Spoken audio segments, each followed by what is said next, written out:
Hello, hello, hello. This is Tom from Tom and Ruth Philippine Adventures. Today, I get asked many times, should I buy a condo here in the Philippines? I'm coming to the Philippines and I want to live in something and I really don't want to build. Is building a condo a good thing or a bad thing? Owning a condo, there's pros and cons to owning a condo. So I thought I'd go over these few things that I happen to think about today. And as I said, I have many people ask me about should I do a condo? It might be easier. I think condos are really good if you think about it for someone that is single, maybe just got married to someone, maybe want to make a little investment in buying a condo and rent it out later. There are many people that actually buy condos and they rent them out for investments. But if you have the money available to do that for an investment, you could. You'll probably do okay with it. Here's an example. A few months ago, I went online, looked in Cebu, Davao, and some of the areas that I was actually looking on doing a video. Well, here lately, they were running anywhere from 22 to 25,000, 24,000 peso. Well, I started looking recently today, and in the same area, now I did Davao and Cebu. In the same area, they're running anywhere from 15 to 17,000, 18,000 peso. Same, some in the same building. Some, and I think what it is I think the market here is they're building many. There's so much construction. I don't know about Cebu. I know there's a lot going on there. But even in Davao, even CDO, they're starting to build a lot of new apartments, a lot of condos and things like that. But last time I was at Davao,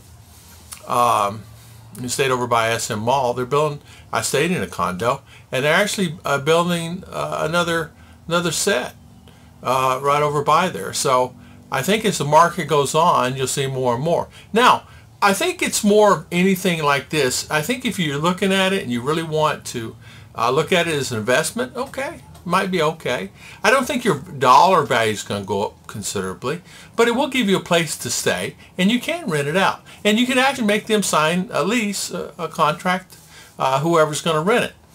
And you could probably get, well, it depends, 15, 18, 20, 22,000, 25,000. Depends where it's at. It's close to a mall, things like that. So you can get it's basically one room. Some have one bedroom off to the back or off to the side. It's just one big room. You can get a two-bedroom, a little pricey though, on a two-bedroom condo. So if you look at a two-bedroom condo, of course, prices go up anywhere from 25, 27, 28,000. And I have seen them go up to 30 and 35,000 for a two-bedroom condo. But they're really nice. But something too, if you have a lot of kids, I say a lot of kids, if you have kids, 1, 2 kids, and they're going to be living in a condo with you, you almost need a two-bedroom. You could survive without a two-bedroom, sure. But two, you got to think about if the kids are going to be there, they're going to be playing, so it needs to have its own playground. It needs to have, access easy to the school. It needs to have, it needs to be, nice and clean and a nice setup all the way around. Some have the swimming pool, some have the playgrounds for the children. And as you know, when you own a condo, you really don't own the land. It's like in USA. You own the condo, but you still don't own the land. So it's the same situation here. No different as in USA. You don't own the land in a condo, but you own the condo itself. And two, something you got to think about too is financing. One of the things that you'll have to do is secure some type of financing if you want to finance it. And a lot of them don't really have any kind of financing at all. They'll let you buy it, of course, but they will, and then you'll pay like $100 a month until it's finished, or $200 a month till it's finished, or $300 a month till it's finished, and then the prices go up. But you'll have to figure out some type of financing for yourself. You can get loans for it, but some of the banks require that you put that much money into the bank, whatever the condo is going for. I searched on prices on the condos, but they vary so much. I mean, I've seen it really low end, I've seen it really high end. So I'm not really going to give you prices, but And something you really got to think about too is if you're living in a condo and you got tenants over here that's close to you and they have children, and they're going to be door slamming all day and night. And it depends also, as you guys know, up, down, side, wherever you're located in that condo. If you got someone above you or someone below you or all around you, it matters. It really matters. Finances, you have to get your own financing, and you could make an investment of it, but your return is not going to be like it is in the USA. I mean, sure, it would be yours for your lifetime and your children's lifetime and your wife's lifetime, and sure, you could probably make a few bucks off of it.